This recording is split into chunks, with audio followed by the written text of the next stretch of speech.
आज नहीं कल से करूँगा, आज नहीं तो कल, कल नहीं तो परसों। हम इसी तरह अपने कामों को टालते रहते हैं। जो काम आज हो सकता है उसे कल पर टाल देते हैं और कल आने पर परसों पर। इसी तरह समय बीतता जाता है और एक एक दिन के साथ हमारे कामों का बोझ बढ़ता जाता है। जैसे जैसे हमारे कामों का बोझ बढ़ता जाता है तो हम उन कामों को करना ही छोड़ देते हैं और ऐसे में कई बार हम अपने जरूरी काम भी नहीं कर पाते और फिर बाद में उसी का अफसोस करते हैं। अपने काम को टालते रहना या फिर हर काम में काम चोरी करना असफल लोगों की निशानी होती है। जो काम आप आज और अभी कर सकते हैं उसे कभी भी कल पर मत टालो।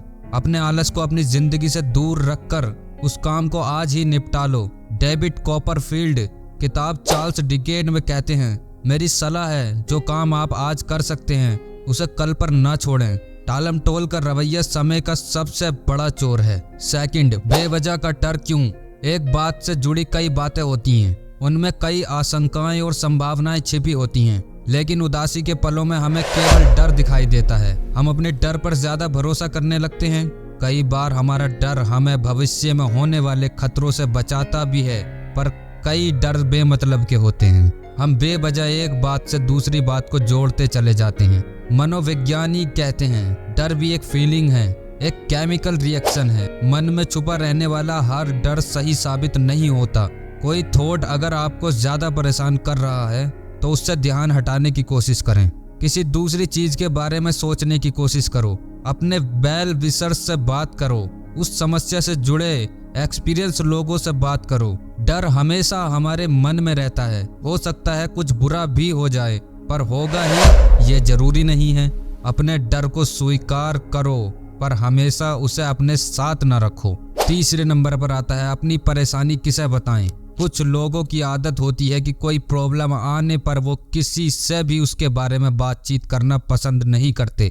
पर एक सच ये भी है कि कभी कभी अपनी परेशानी किसी दूसरे को बता देने भर से ही मन हल्का हो जाता है और हो सकता है कि बातों ही बातों में उसका सॉल्यूशन भी निकल आए। जब हम इस चिंता में पड़ जाते हैं कि हमारी तकलीफ के बारे में सुनकर बाकी लोग क्या सोचेंगे, कहीं मजाक तो नहीं उड़ाएंगे या फिर हमारा और ज्यादा नुकसान तो नहीं हो जाएगा, इस तरह परेशानी कम होने की बजाय और ज्यादा बढ़ने लगती है।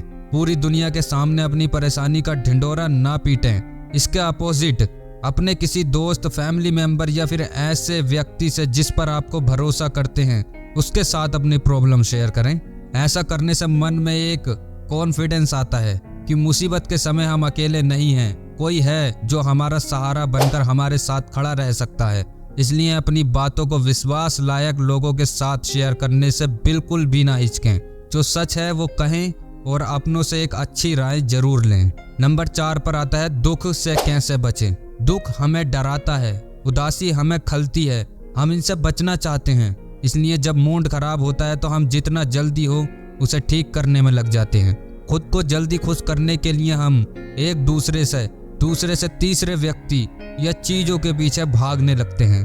दुखी होने पर खुश होने की और बेचैन होने पर शांत दिखने की कोशिश करते रहते हैं। यहाँ एक बात याद रखना जरूरी है, किसी भी चीज की शुरुआत और उसका अंत दोनों मायने रखती हैं। कोई भी दुख हो या किसी भी तरह की तकलीफ हो, वो तब तक बनी रहती है जब तक हम उसे पूरी तरह से अलविदा नहीं करते।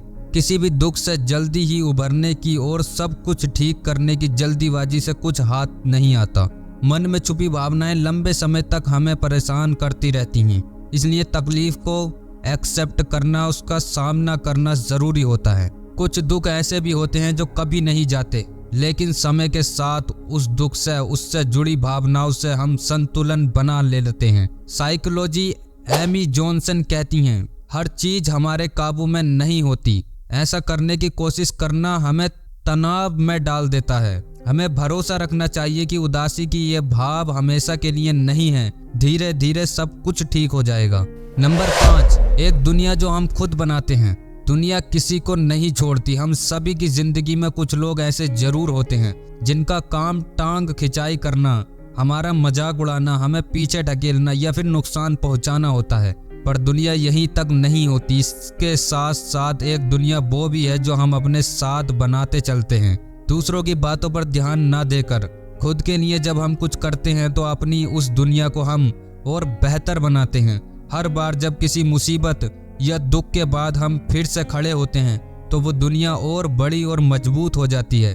ए फेयरवेल टू आर्म्स में अर्नेस्ट हेमिंग्वे कहते हैं, दुनिया हर किसी को तोड़ती है, उन्हीं में से बहुत सारे लोग हैं जो टूटने के बाद भी मजबूत हो जाते हैं। नंबर 6 पर है सीखने का सही मौका।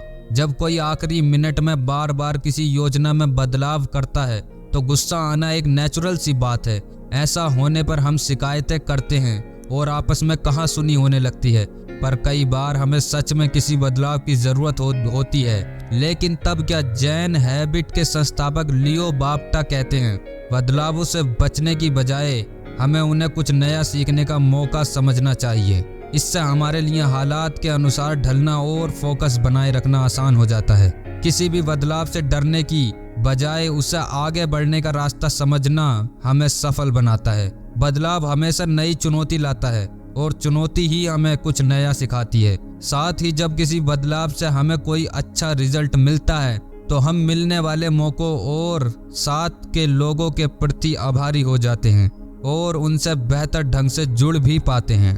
दोस्तों, इन बातों पर एक बार फिर से गौर करें और अपनी लाइफ को कामयाब बनाएं। धन्यवाद। मिलते हैं नेक्स्ट वीडियो में। अच्छी लगी हो तो लाइक एंड सब्सक्राइब कर दीजिए।